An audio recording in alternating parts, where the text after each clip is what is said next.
সোনাইয়ের anniversary দিনকার আমি এই লুকটা মানে এই সাজুগুজুটা করে ওদের বাড়িতে গিয়েছিলাম, কিন্তু আনফর্চুনেটলি বা ফর্চুনেটলি এই লুকটা তোমাদের সাথে শেয়ার করার পর তোমরা এত পছন্দ করেছো যে এটা টিউটোরিয়াল তোমরা আমার কাছে চেয়েছিলে। তো আজকে আমাদের একটা বিয়েবাড়ি আছে, তো সেটার জন্যই আজকে আবার সেই লুকটা তোমাদেরকে একটু রিক্রিয়েট করে দেখাচ্ছি।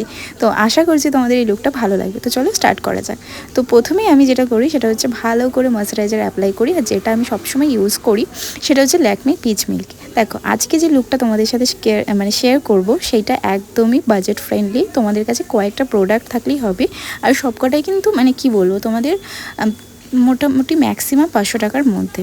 তো চলো দেখা যাক। তো ফার্স্ট টু লাস্ট পুরোটাই তোমাদেরকে স্টেপ বাই স্টেপ দেখাচ্ছি। যে কোনো মেকআপ করার আগেই না স্কিন কেয়ারটা একটু ভালো করে নেবে। তো আমি একটা ময়শ্চারাইজার অ্যাপ্লাই করলাম, দেন আমি একটা লিপ বাম ইউজ করে নিলাম। এরপর মেন হচ্ছে তোমার মেকআপের পার্ট শুরু হবে। তো তারপরেই একটুখানি প্রাইমার অ্যাপ্লাই করছি, আর এই প্রাইমারটা আমি অনেক দিন ধরে ইউজ করছি, এটা খুব ভালো, এটা ইনসাইটের আর ভীষণ বাজেট ফ্রেন্ডলি একটা প্রোডাক্ট। এরপর যেটা ইউজ করব সেটা হচ্ছে ইনসাইটেরই আর একটা প্রোডাক্ট, এটা হচ্ছে কালার কারেক্টার। আর এটার আমার খুব একটা দরকার পড়ে না, তো আমি এখান থেকে অরেঞ্জ কালারটা নিয়ে মোটামুটি একদম আঙুলে করে, মানে জাস্ট না দিলেই নয়, প্রোডাক্টটা কিন্তু হেভি মেকআপ করতে গেলে এগুলো একটু দরকার পড়ে। তো সেই হিসেবে আমি অরেঞ্জটা নিয়ে যেখানে যেখানে আমার অ্যাপ্লাই করার দরকার আমি সেখানে সেখানে অ্যাপ্লাই করে নিচ্ছি। এবার এটাকে ভালো করে একটু ব্লেন্ড করে নেব, আর ব্লেন্ডিংটা কিন্তু মাস্ট। আর প্রথমেই বলে রাখছি আমি কিন্তু প্রফেশনাল নেই, আমি যেটুকু যা পারি সম্পূর্ণ নিজের থেকে। তো চলো এবার নেক্সট পার্ট যেটা করব, সেই একই সেম বক্স থেকে আমি একটা কনসিলার ইউজ করব। সেটা হচ্ছে আমি দেখো কোনটা নিচ্ছি আমি সেটাও তোমাদেরকে একটু দেখিয়ে দিচ্ছি। একটু হোয়াইট টাইপের যেটা, সেটাই আমার লাগে কনসিলার। এটা হচ্ছে ক্রিম কনসিলার, একদম অল্প কোয়ান্টিটিতে নেবে, আর যত কম কোয়ান্টিটিতে প্রোডাক্ট নেবে না তত দেখবে মেকআপটা আরও সুন্দর হচ্ছে আর মুখের মধ্যে ফুটে উঠবে না। তো যাই হোক চলো এবার এটাকে আমি ভালো করে একটু ব্লেন্ড করে নেবো। আর ব্লেন্ডিংটা আবারও বলছি যে মাস্ট, আর এটা যদি ঠিকঠাক না করো তাহলে তোমার বেস মেকআপটা কিন্তু ভালো হবে না। এবার নেক্সট যেটা ইউজ করছি সেটা হচ্ছে একটা মোস ফাউন্ডেশন, যেটা ল্যাকমি 925-এর। এটা আমি রিসেন্ট বিয়ের সময় নিয়েছিলাম, তো এটা কিন্তু খুব ভালো, তোমরা একবার ট্রাই করে দেখতে পারো। আর এটার দামও মোটামুটি তোমার আপ টু 500 থেকে 600-এর মধ্যে। তো আমি একটা ট্রিক্স ইউজ করি, সেটা আমি জানি না তোমাদের পছন্দ হবে কি না। আমি সবসময় সেই ফাউন্ডেশনটার সাথে একটা ময়শ্চারাইজার অ্যাপ্লাই করে নিয়ে দেন সেটাকে ভালো করে মিক্সিং করে দেন সেটা ফেসে অ্যাপ্লাই করি। তো দেখতেই পেলে এটাতে না একটু মানে কি বলবো, আমার মনে হয় যে আমার ফেসে এই জিনিসটা খুব ভালো বসে আর একদম লাইট ওয়েট হয়। তো সেই কারণে আমি সেটা ভালো করে অ্যাপ্লাই করে নিলাম। এবার এটাকে ব্লেন্ড করে নেবো ভালো করে একটু। আর এই ব্লেন্ডিং পার্টটাও কিন্তু খুব ধৈর্যশীল একটা কাজ, এটা যতক্ষণ না ভালো করে ব্লেন্ড হবে ততক্ষণ কিন্তু এরকম মুখের মধ্যে একটু ঘষতেই হবে। তো আমি এই পার্টটাকে মানে বেশিরভাগ হচ্ছে এই ফাউন্ডেশনের পার্টটাতে আমি খুব ভালো করে ব্লেন্ড করে নিই, মানে কোনো জায়গায় যেন উঠে না থাকে বা কিছু হয়। এবার যেটা ইউজ করব সেটা হচ্ছে কালার এসেন্সের একটা কনসিলার, এটা হচ্ছে ক্রিম কনসিলার। তো এটা আমি যেখানে যেখানে অ্যাপ্লাই করছি সেটা হচ্ছে চোখের নিচটাতে একদম ছোঁয়া মাত্র, আর হচ্ছে আইব্রোর কাজটাতে। তো এটা করলে না তো আইব্রোটা আরও সুন্দর লাগে আর মোটামুটি একটা শেপে চলে আসে। তো তোমাদের যারা আইব্রো, আর সত্যি কথা বলতে জানো আমি একটা টাইমে না আইব্রো ড্র করতে ভীষণ ভয় পেতাম, আর আমি মনে হয় কি আমি সব কিছু করতে পারি কিন্তু আইব্রো করতে পারি না, মানে আইব্রো ড্রটা আমার দ্বারা হতোই না। কিন্তু আস্তে আস্তে করে এখন শিখে গেছি। তো তোমাদেরকেও সেই ট্রিক্সটা একটু একটু করে দেখিয়ে দিচ্ছি। আর খুব বেশি করে নেবে না, সব প্রোডাক্টই অল্প অল্প করে নেবে। দেন এটাকেও এবার ভালো করে একটু ব্লেন্ড করে নেবো। ব্লেন্ডিংয়ের কাজ কিন্তু মেকআপে শেষই হবে না, যত ভালো ব্লেন্ড করবে। ওই যে বললাম যে ফেসটা দেখো আমার কিন্তু বেশ ভালোই বেসটা রেডি হয়ে গেছে। প্রথমে আমি ব্লেন্ডার দিয়ে ব্লেন্ড করেছিলাম, তো ওটা দিয়ে যতটা হয়েছে ততটা করেছি। তারপরে এই একটা মানে ব্লেন্ডিং ব্রাশ দিয়েও কিন্তু খুব ভালো ব্লেন্ড হয়, তো সেটা দিয়েও আমি একটুখানি ভালো করে ব্লেন্ড করে নিলাম। দেন আমি চলে গেলাম এবার আইব্রো ড্র করতে। তো আমি প্রথমেই তোমাদেরকে বললাম যে এটা আমি আগে একদমই পারতাম না, কিন্তু এখন শিখে গেছি। তো যে প্রোডাক্ট দুটো আমি নিলাম প্রথমে, তো সেটা তোমাদেরকে একটু দেখিয়ে দিলাম। আর আমি যেভাবে এটা ড্র করি সেটা হচ্ছে ফার্স্টের একটুখানি পোর্শন আমি ছেড়ে করি, তো মিডিল থেকে লাস্ট পর্যন্ত আমার আইব্রোটা যেরকম শেপে রয়েছে আমি সেটার ওপর থেকেই টানি। দেন তারপর এটাকে একদম অল্প অল্প করে যেটুকু আমার দরকার সেটুকু নিয়ে তার উপর দিয়ে যে ব্রাশটা আছে সেটা দিয়ে ভালো করে সেট করে নিই। এভাবেই আমি দুটোকে ভালো করে সেট করে নিলাম।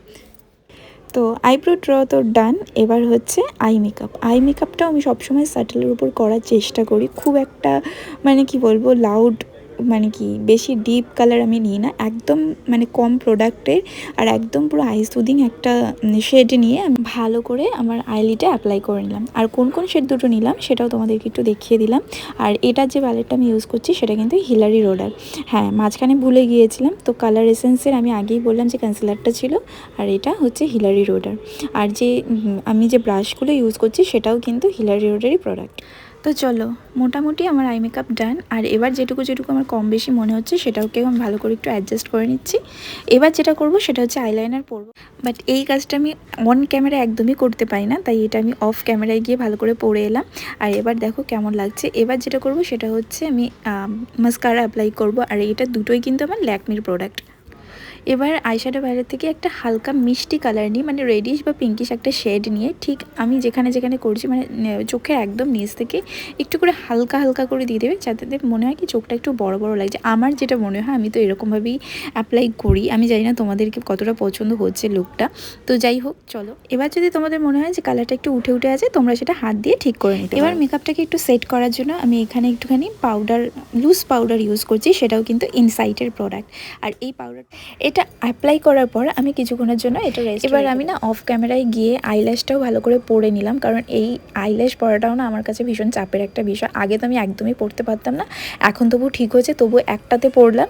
এবার ঠাকুর করে নেক্সট দেখি, মানে কি বলবো, আর একটা চোখে অ্যাপ্লাই করে নিই, কারণ এটা আমার কাছে খুব, মানে আমি খুব ভয় পাই। আর তোমরা জানো, আমার বিয়ের সময় আমাকে অনেকে বলেছিল, ইভেন আমার মেকআপ আর্টিস্টও বিয়ের দিন অনেকবার করে বলেছিল লেন্স পরার কথা, কিন্তু আমি পড়তে পারিনি। আমার ভয়েতেই আমি মানে অস্থির হয়ে যাই।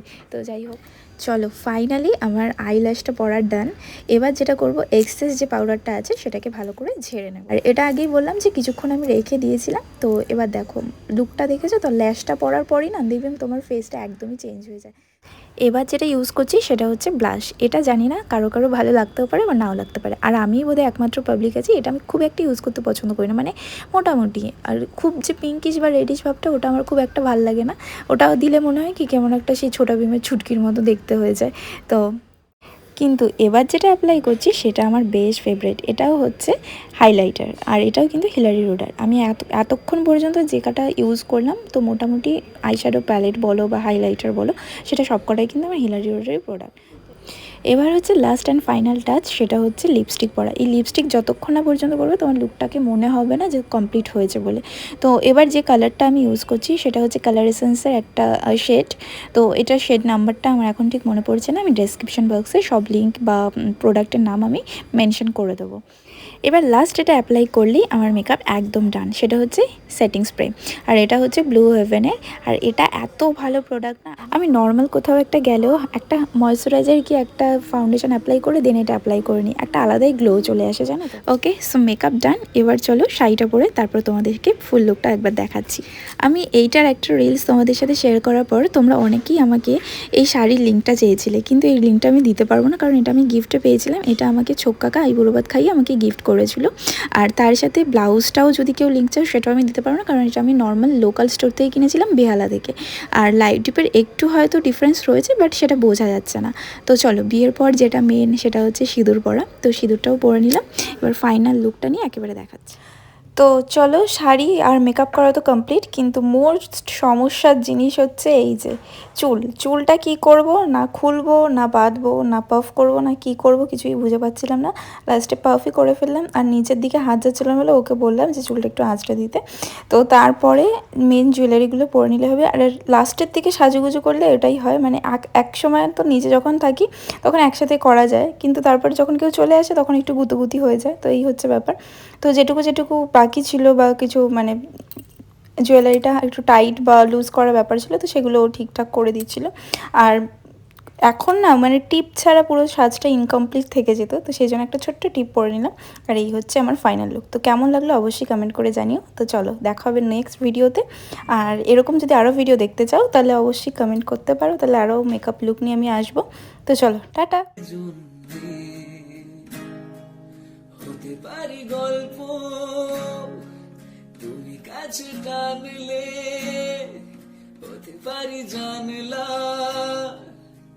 এ হাওয়া ও তোমার।